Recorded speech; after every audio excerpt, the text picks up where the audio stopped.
शारदां देवीं रामकृष्णं जगद्गुरुं पादपद्मे तयो श्रित्वा प्रणमामि मुहुर्मुहुः.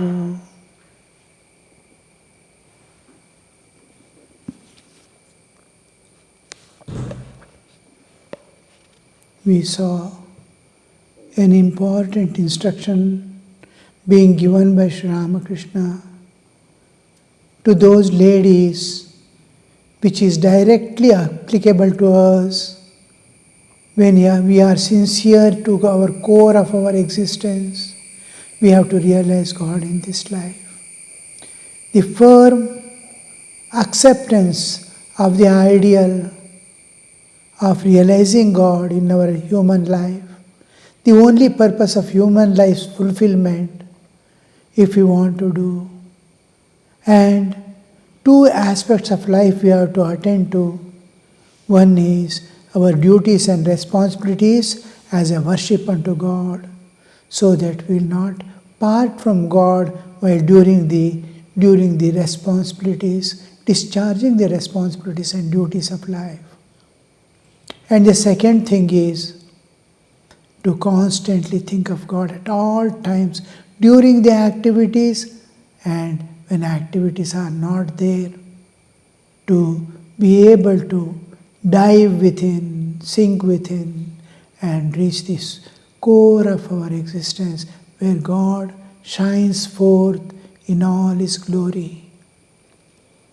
God is everything, has become everything, but our identity with body, as soon as we wake up, we identify with this body as myself. This makes the difference. Because of the identification with body, we don't see God either inside or outside. When this bodily existence dissolves, we see God within and without. So Sri Ramakrishna is telling, the thing is somehow to unite the mind with God. You must not forget Him, not even once. What a strict and clear understanding, you see. Your thought of Him should be like the flow of oil, Taila Dharavat, without any interruption. If you worship with love, worship is where I offer my senses, mind, heart and soul, giving. When you worship with love, even a brick or a stone, just like we have a mobile to speak to others far off, anywhere on this earth. Sometimes even while they are flying, even when they are traveling in space, in spacecrafts, people speak from here. That the mobile is the media, just a matter. And this matter is energized. Similarly, your love energizes the matter through which God manifests. If you worship anything, a tree or a river or something, or even humans or beings, or anything you see in this world, everything is God alone. So the inner contented God, external is name, form, qualities, that's all, and movement. The inner thing is you start penetrating into it and see the divine within. Divine reveals itself. Look, you are seeing me as chair, I am God. Wherever you see, you are seeing me as this tool, you are seeing me as building, you are seeing me as the trees. I am God, I am God, I am God, I am God. Every grain will be showing, I am God. You'll be seeing divine everywhere. The only thing that is making us now unable to see God is only identity with this body. So the body has got Because of the body identification, we have entered into karmic cycle and we have wound the reel. Now, through the same activity, work, we have to unwind. Work has bound us, work alone has to remove. The work that we did to get entangled in the world, samsara, is vasana, what we are going to unwind. The same through same activities will not change the life, will change the attitude. Then when I'm unwinding it, doing everything for God, formerly I was doing everything for me. It was karmic load. I was winding the thread of karma. Now I do everything as for God, for others. No self-centered, no selfishness. I was doing for myself, it is winding forward. When I do for God, when I do it I am unwinding. One is vasana, other is sadhana. So same life, you will not change the life, you will not just change the activities, only attitude you change. You are evolving. Same lock, same key. Turning one side, it locks. Turning another side, unlocks. Turning is action work. This is also action. Action of turning. One side if you turn towards yourself, it is karma. One side, other side if you turn. Same action, same turning. But it is to you, O Lord, for you, for you. Everything was for me, everything is for God now. So it becomes sadhana.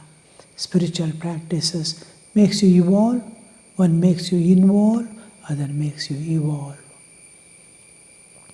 So whatever you worship, He reveals Himself, even a stone or a brick. Remember what I have just said you is again insisting. I have told, remember it. Because the nature of human is, even if they understand, to forget. It's a nature.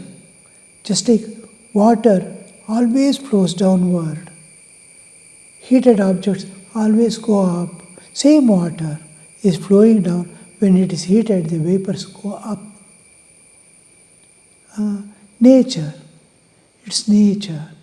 Like that, nature of mind is to forget. Vismriti. Vismriti is nature of man. So he listens with wonder, hears with wonder, understands with wonder, and by the time he goes out of the gate, yes, again the world is there, everything is forgotten. So Sri Ramakrishna said, don't forget, keep in your mind. Remember what I have said to you. One should perform such worship as a Shiva Puja. Why especially Sri Ramakrishna is insisting on Shiva Puja? Because Shiva is the state, for humans, it's a state where one is within oneself, turned inward, antarmukhi, bahirmukhi. Antarmukhi is Shiva, bahirmukhi is Jiva. So, one should perform such worship as Shiva Puja. Once the mind has become mature, mature means it's filled with viveka. Mature, one does not have to continue formal worship for long. You begin the worship and do it every day till mind attains some amount of purity, becomes slowly accustomed with the living with God instead of living with this world. And then we change the attitude, try to see God in everything with which we are associated, with which we are moving about. So the whole thing is changing the course. This is maturity. One side viveka, we are applying, intellect is getting converted into viveka. And same intellect is now trying to penetrate into the nature and go. Other side, love is awakening from the heart. Two important channels that we have, intellect and heart, brain and heart. Brain is now, the moment you are sincerely struggling, once the mind is become mature, it's maturing. Like a fruit, it was a flower, then it became a small fruit. It started growing. It came to maturity. Maturity means seeds have already formed inside. But seeds are so tender yet. It's mature. And the maturity, complete maturity, it is internal growth. Like that, mature. It is, seeds have formed is a sign of maturity. Seeds are grown fully. It starts. Its purpose is over. The fruit drops off. It was to produce the seed. Like that, the mature, you are filled with viveka, and slowly the divine awareness is dawning within you. Then no more external worship. Inside, you are feeling the presence of God at all times. Oh, He's within me. Oh, He's within me. God was far off somewhere. Now He is within me.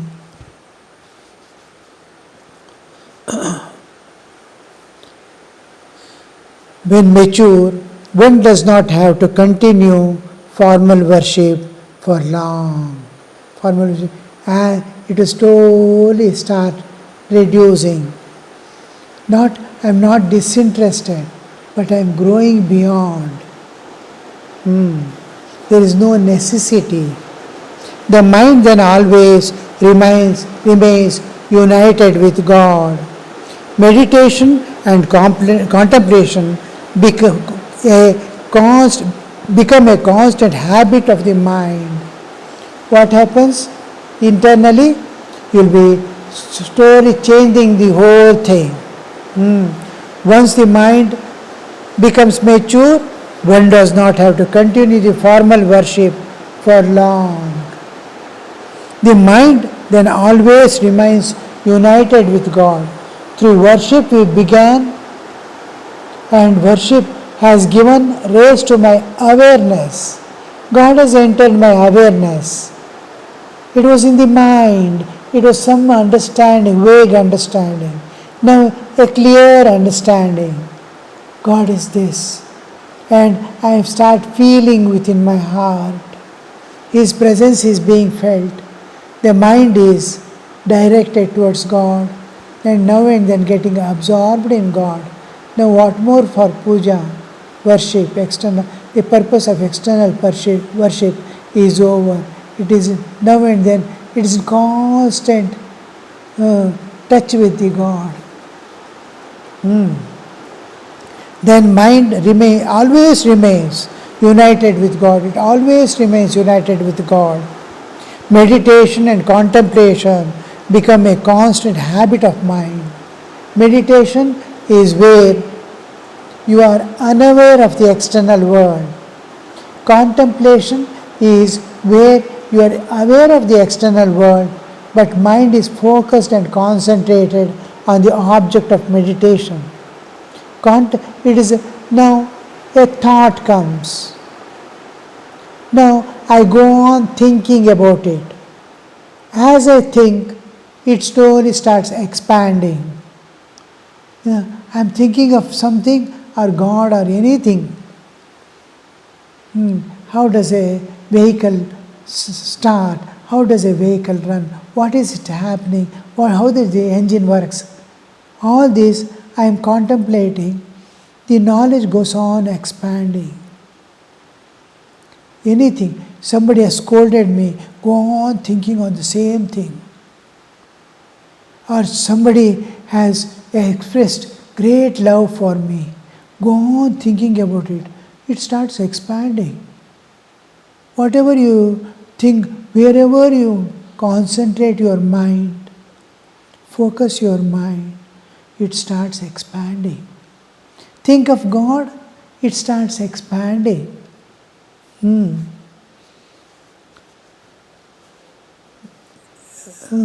And this is now contemplation is going on. A thing is expanding. I am going to a larger circle of understanding. I focused, but I am aware of the external world. I am external world, I am aware, and my mind is focused. Like light is there. Now you see in a train, the headlight. If you remove the back reflector about 10 feet around, it may give light. You can read and write. That's all. Just a reflector behind, 1 kilometer away, the light falls. Just a reflector. Like that, mind, I focus. Means it is not allowed to go here and there diverted. Whole thing is focused with a reflector. Now, will is the reflector. I am focusing my intellect. How it happens. This is contemplation. But I know world is there, I am focusing my mind. I am there and I am expanding the circle of thinking in different ways, with different perspective. I am seeing same thing. It is contemplation. I am contemplating on it. Now, something I have to do, a celebration I have to do, I am contemplating on it. One by one, things come up. How will I call people? How will I bring the food materials? How will I arrange? Where will they stay? Where will they move about? How, one by one, so many things come. Who are there to help me? Where can I collect volunteers? Just a celebration you have to do. This is contemplation. Other things are eliminated. A particular subject matter alone. Now, if this subject matter, I am contemplating, I go to the core, center. I am coming to the center, main thing. When I only ekagra manas, I am not expanding its thing. Now I am contracting it like a convex lens. I am keeping the sunshine. Now all the beams are concentrated, and if you keep a paper, it will start burning. It will catch fire.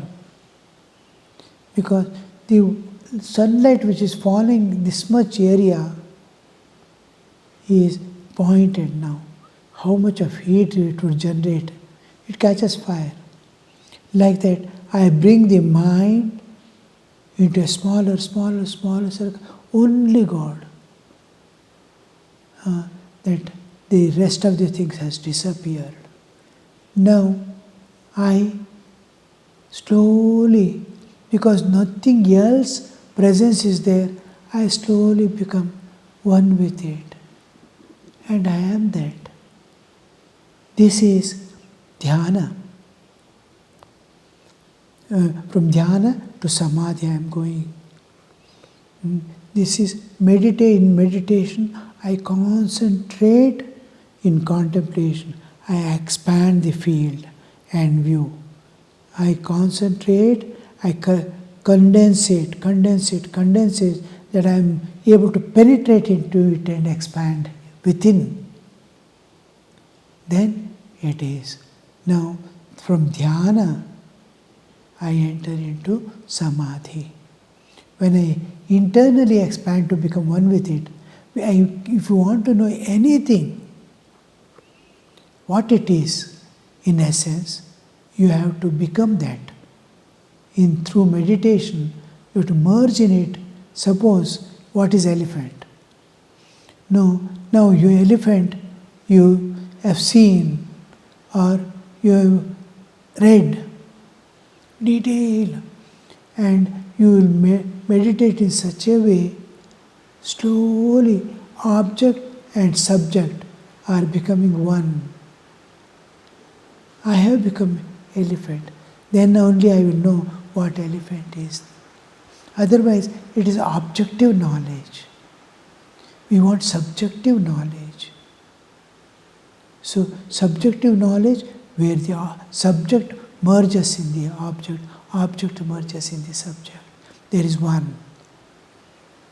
So, this is meditation is a higher level where I am able to penetrate into it and expand.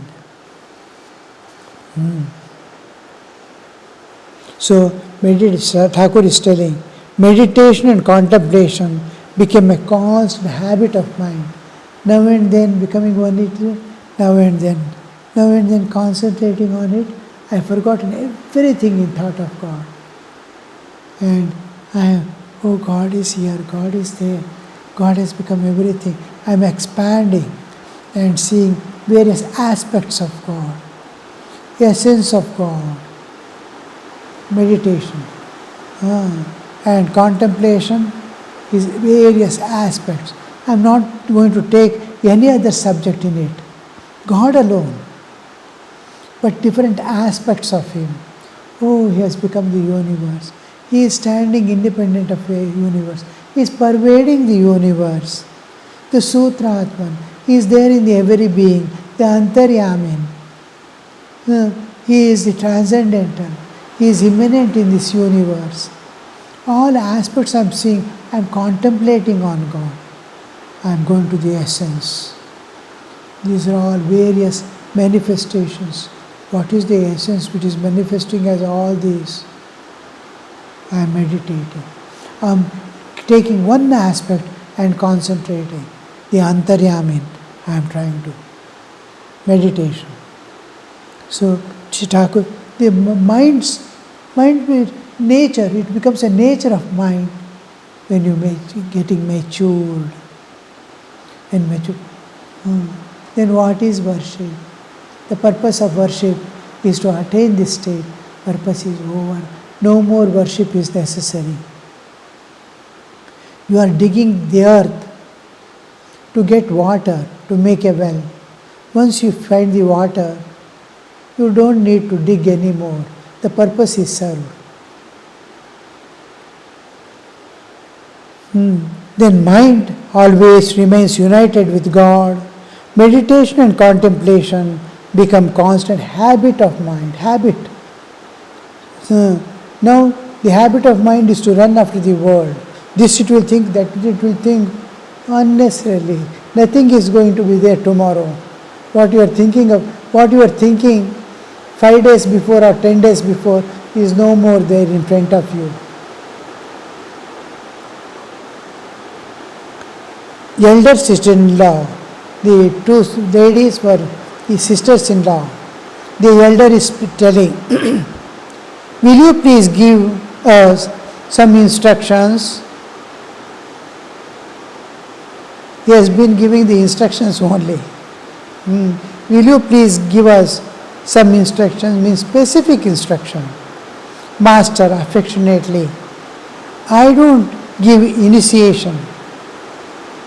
If a guru gives initiation, he must assume responsibility for the disciples' sin and suffering.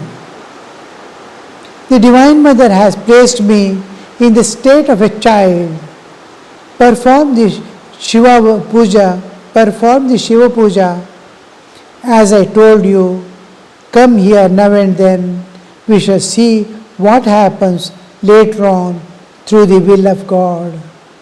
I ask you to chant the name of Hari at home. Are you doing that? I asked you to chant the name of Hari at home. Are you doing that? This is not the first time. Earlier times when she came, he had given small instruction. Go on repeating, calling on God by the name Hari. Repeat the name of, chant the name of Hari. How to chant? What to chant? He would have told. Feel the living presence of Hari. Understand what is Hari. What is the etymological meaning? Hari, carrying away. Carrying. My sins and all other imperfections, impurities are being carried away. Who can do that? Only God can do. Nobody, no friends, no relatives can take away my sin or all the things that I have, the imperfection, impurities within. Nobody can eliminate. Nobody can do. God alone can do that. Again, I will read that paragraph. Master affectionately, I don't give initiation. If Guru gives initiation, he must assume the responsibility of the disciples' sin and suffering. Means those sins which stand as an obstruction to his spiritual evolution, those sufferings which has to undergo according to karma, which are standing in the path of his spiritual life, Guru has to take it upon himself. Because he is going to, his movement is disturbed. It may take now, the water is flowing. If it is disturbed, it may turn any side. It may go anywhere. So when it is impossible for retaining the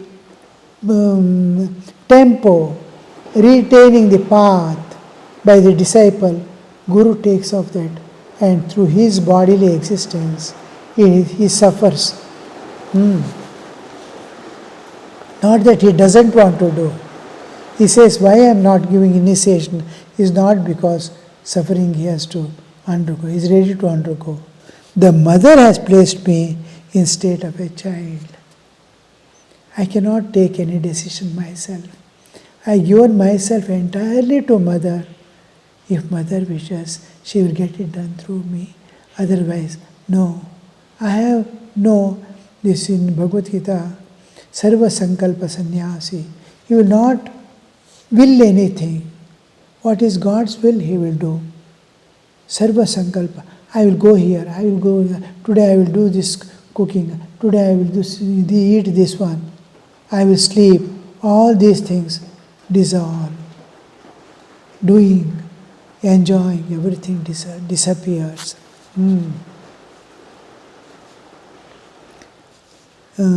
So he has to do the sin and suffering. The Divine Mother has placed me as a child. He cannot do it. Whatever mother wants, she will get it done. The Divine Mother has placed me in the state of child. Now he says, perform the Shiva Puja as I told you. Now he is giving Hari name he gave for inner purification. Now she is ready for worship of God, to enter into relationship. Come here now and then. We shall see what happens later on through the will of God. I asked you to, now he is checking whether she will do. I asked you to chant the name of Hari at home. Are you doing that? Elder sister-in-law, yes. Om Shanti Shanti Shanti Hari Om Tat Sat Shri Ramakrishna Arpanamastu.